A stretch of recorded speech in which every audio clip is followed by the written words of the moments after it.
Hi guys, hope you're all doing well. So we are back, it is hump day, and not only is it hump day, which is Wednesday, for those of you not in the know, it means you are halfway over the week and you are heading towards the weekend.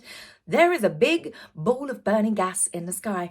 I opened my curtains this morning like a scene in a Disney film, old Disney, not the new Disney, because the new Disney's crap. But I opened it up, the birds were singing, they were out eating all the bird food that I put out yesterday, and it was just glorious blue sky. So I'm in a super good mood. So let's get on to talking about the royal family. Well, first of all, next month is the anniversary of Queen Elizabeth II's passing. And the royal family have said that Catherine and William, the Prince and Princess of Wales, will be leading the tributes. There will be something, obviously, publicly that they do. And King Charles will be having some private time, some quiet reflection. I don't think he's going to be at the front and centre of it all, which is understandable. He's still very much grieving the loss of his mother. It's been a hell of a year for the king. In light of that, it's come out that Harry and Meghan have not been invited. And I think that this is a bold move. And I think that the royal family have officially had enough. They were very lenient with the couple, considering what they did to the Queen in her final months, final years, and obviously then Prince Philip on top of that. So the couple have officially not been invited to any of the private family events. And for people that are kicking up going, well, Prince Andrew's going, I think that's disgusting. It was his mother. I mean, he has had his patronages taken from him, his military positions taken from him. He's no longer His Royal Highness. So I feel that Andrew has had enough punishment publicly. But speaking of taking HRH, it's now come out that Harry has finally had His Royal Highness, the HRH, taken off of the royal website. I think that they took so long to do it because of all of the hatred that Harry and Meghan, all of the attacks. They didn't want to give more fuel to their fire, their never-ending victimhood narrative. But either way, that the website has now been updated and it is now the Duke of Sussex, Prince Harry. That was a decision that he and Meghan made to leave the royal family. I'm seeing people moaning about it again on social media, saying his family are just being vindictive and cruel. He's chosen to not only leave the royal family to be a so-called private individual in another country, he has also done nothing but the past 3 years attack the royal family and the monarchy. To be honest with you, he's very lucky that Parliament haven't stepped in and stripped him of his Duke of Sussex titles, which is something that I know a lot of us feel passionately about. I hate it. I live in Sussex. This is my county. I hate having their name associated with it, in all honesty. But at the end of the day, I think our governments have all got something slightly better to deal with at the moment. Now back to Prince Andrew, who I said has had his patronages and his military positions taken from him. There is a position that is up for grabs, which I think they are really hoping, the organisation is hoping, that the Princess of Wales might turn around and say, yes, please, I will take that. The Royal Thames Yacht Club has technically been Commodore-less since Prince Andrew's step down, or rather take down.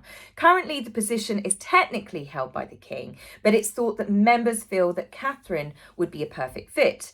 No offence to His Majesty, but Catherine loves the water. She is a keen sailor herself, and also having a woman hold the position of Commodore could encourage more women to join the sailing world. Catherine has taken part in several well-publicised fun races, including Britain versus New Zealand, which was in Portsmouth last year, and then also Catherine and William had a friendly competitive race in the Bahamas. I like the King. Everyone knows that I love Charles, but I think that he's a bit too old to be holding a position like this, because aside from going down there and shaking hands, Catherine can actually get involved with the sport herself. She can actually be on board doing the races and stuff. Another bow to add to her ever-increasing string, as it were. Now, speaking of the King, he has been spotted having a wee dram of scotch at the Highland Games held in John O'Groats. Charles looked to be in high spirits as he met with the crowds, and this is his first official Highland Games as the monarch, but not as the chieftain of the Games. That role was given to him back in 2002. The Highland Games were a highlight of Her Majesty Queen Elizabeth's calendar every single year. She was often seen laughing and joking and having a truly wonderful time. The annual Games hold fun events such as traditional Highland dancing, tug of war, running, various sports and challenges, and a new event for this year, a 90-kilogram Maystone lifting challenge. It looks like that it's lots of fun, and to be fair, who wouldn't want to go to that? Lots of muscly men in kilts. I think I might have to go one year for research purposes. What do you think? Now, sadly, I always knew that this would be a slow month for royal family news, sadly, and Harry and Meghan are taking full advantage of this. And they have been dumping, or their team have been dumping, WME, her talent agency, have been dumping continuous stories on us almost daily. So I'm going to cherry pick the ones that I feel are interesting enough, because most of them are completely snore-fest boring.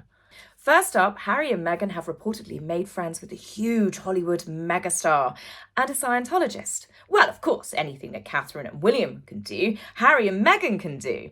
Now, this story all has come about because they reportedly met John Travolta at a party. But naturally, this news is automatically released to the public because they like to name drop. They want their name associated with Hollywood actors and Hollywood stars. Hence why Cameron Diaz's name got dropped, that they were going out to lunch together with Gwyneth Paltrow, which, I'm sorry, I think they turned up at the restaurant at the same time.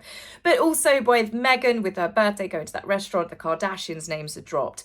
There's lots of names when it comes to Meghan. As soon as she even so much as rubs shoulders with someone, we get an article about it. I guess it goes back to her TIG days, trying to be an influencer. And the only thing that Meghan influences most people to do is to change the channel. But in this instance, they have now made firm friends with John Travolta. And you think to yourself, well, of course Beckham would love to be firm friends with John Travolta because he's got his own private jet fleet. He has an airport in his backyard. He is a pilot himself. And also is, of course, Princess Diana and John Travolta dancing together in a ballroom. It is one of the most iconic photographs of the late princess. So I can see Meghan had a little tick box going, yes, yes, yes, as her face lit up. Whether, however, John Travolta actually returns this friendship or he might have just knocked shoulders with her while queuing for the bathroom. Either way, his name was launched out for the world to know that Meghan and Harry are now hanging around with a Hollywood A-lister. Well, it worked, didn't it? She got a headline next to John Travolta's name. It's never through Meghan directly, though. It's always through a source. No wonder Hollywood is washing their hands of them and don't want them invited to all of these get-togethers. Much like the royal family, they wouldn't be able to relax. As soon as Meghan's over there, she's probably got a recording device and a notebook in her back pocket. Now, speaking of avoidance, if I was Harry when I return from my privacy tour that he's currently doing Singapore and Tokyo to play for a charity game and some sort of philanthropy speech, I'm sure we'll read about it in the newspapers. Again, can't think of anything worse. But when he returns, I don't think he's going to be that welcome going into his workplace. And I say the term workplace very, very loosely here because it's pretty obvious Harry doesn't do anything. BetterUp is letting 16% of their staff go. This is the life coaching company that Harry has forced onto the Invictus Games. Yes, the Invictus Games for veterans and families can now have life coaching through Harry's company that he is the chief impact officer for. You'd think that veterans and their families would actually do better having support given to them by people that are actually trained and qualified in therapy and counselling rather than just life coaches. But hey, Harry is being paid 7 figures from this company, so he's actually got to do something to promote them, hasn't he? Other than just show up and give one of his really, really boring speeches about his trauma and sorting out his emotions that he has done at several events. Now, 16% of the staff, when Harry is being paid a 7-figure salary to do nothing, as you can imagine, it's not going down well. They were already unhappy with Harry being there. They said that he was a distraction. My favourite expression was, the juice isn't worth the squeeze. And that one I think is absolutely perfect for Harry, don't you? It sums him up perfectly. And you could have that made into t-shirts. Harry's face, the juice isn't worth the squeeze. But another colleague has said that they have no idea what he actually contributes. And when asked of his day-to-day responsibilities, what he actually does, they said, from what I see, I'm going with 0 things. It says everything about a company that is willing to pay 7 figures for an untalented, unskilled man to be their marketing tool, yet will let their actual staff go. And as I said, Harry has now got this company working with the Invictus Games. And this is where I think that the MOD should maybe conduct a bit more a deeper, in-depth review before continuing with the affiliation of this company, rather than just going on Harry's say-so. Harry might be the founder of the Invictus Games. Obviously, we know that a whole team was behind it, but letting him make a decision to bring on board a company that he's being paid seven figures for surely should raise some genuine questions. They're paying Harry to market them, and he's using the Invictus Foundation to do it. Now, there's someone else who may later regret their affiliation with the couple, and that is an author called Carly Fortune. She has sold the rights, reportedly for $3 million, to Harry and Meghan to turn her latest book, her second book, called Meet Me at the Lake, into a feature film. Well, I don't think Carly will come to regret it, because whether it was Meghan and Harry or Netflix that have actually bought the rights, or even WME, her talent agency, she's still sold her book for $3 million. So she's laughing all the way to the bank. Not bad for only writing 2 books. It's the stuff that authors dream of. Newspaper reports have come out to further clarify that it wasn't Harry and Meghan that purchased the rights to the film, it was actually Netflix. Netflix must be getting really desperate to get something out of the couple. As Harry and Meghan are inexperienced and untalented grifters who do not like putting the effort in at all, and they're expecting them to produce a film. You'd think that Netflix would have learnt from Spotify. Harry and Meghan were labelled effing grifters. They do not like putting the work effort into even their own foundation, the Archwell charity. They do the bare minimum work. All they do is apparently go in, stomp around and have a go at staff. Spotify literally had to build a recording studio in their house to get Meghan to get off her bottom and to try and actually interview people. So what do you think Netflix are going to have to do? They're going to have to hold their hand and probably produce, direct, get all of their staff to do absolutely everything for the couple to even get this off the ground. Now, in something that is not going to shock you guys at all, is Carly Fortune is signed to the same talent agency as Meghan. She's with WME. So you've got Carly, who's got a best-selling book that's on their books, maybe has asked around saying, oh, I'd like for my book to be made into a film. Harry and Meghan are desperately trying to do something with their lives, and they've got a production company, or at least, you know, a couple of staff that can work on production. And yeah, they've put them together, haven't they? William, Morris and Deborah want their clients to be a success. They feel gelling these two together will work. We've seen that Carly is a massive fan of Meghan. They both lived in Toronto. The book is based around a woman in her 30s that lives in Toronto. She cried at Harry and Meghan's wedding, watching it on TV at 4 a.m. All of the sugary, syrupy stuff that you'd expect with any association to do with Meghan. But as for the storyline that the couple feels this book is perfect for them, as the storyline has so many comparisons to their lives, that straight away tells you everything. That translates as they're going to pick up this project because they can make it about themselves. The Netflix docuseries, the Me You Can't See, the Live to Lead documentary, Blink and You Miss It. It was all about Harry and Meghan making it all about themselves. So it makes me think back to when Harry and Meghan signed the deal with Netflix. Do you remember the spiel that they gave, that really, really self-aggrandizing speech that they did with every deal that they signed? They were going to create content to inform, to educate, to give hope. As new parents, they were going to make inspirational family programming because it's so important to them. Netflix will help them share an impactful content that unlocks action.